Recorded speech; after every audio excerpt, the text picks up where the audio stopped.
Dr Hudson Inyangala, spécialiste en santé publique.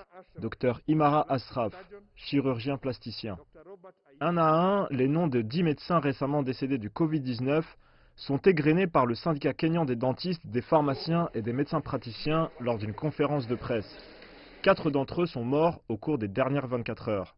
Au total, 25 médecins sont décédés des suites du virus depuis mars et 2200 personnes infectées en raison de ce que le syndicat qualifie de conditions de travail négligées et d'un manque de soutien du gouvernement.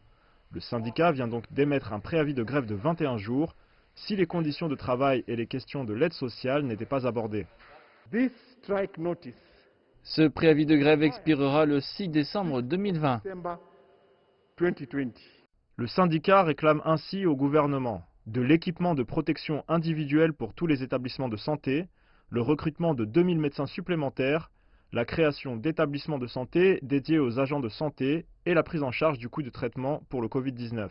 Ce préavis de grève n'aurait pas pu arriver à un pire moment pour le Kenya. Le pays est au milieu d'une deuxième vague de Covid-19 et enregistre les taux les plus élevés d'infection et de décès quotidiens, depuis que le virus a été détecté pour la première fois dans le pays. Le syndicat reproche à la classe dirigeante de placer la politique avant la santé. Le gouvernement kényan veut organiser un référendum sur le changement constitutionnel en juin de l'année prochaine, et un certain nombre de cas de Covid-19 ont été retracés à des rassemblements politiques visant à obtenir le soutien pour le référendum. Les activités politiques augmentent le nombre de cas de Covid-19, ce qui pèse sur les établissements de santé et augmente la charge sur les médecins. Le gouvernement a interdit les rassemblements politiques, mais les réunions comme les conseils municipaux peuvent encore avoir lieu en suivant des protocoles stricts. Actuellement, le Kenya compte 9096 médecins pour environ 48 millions de personnes.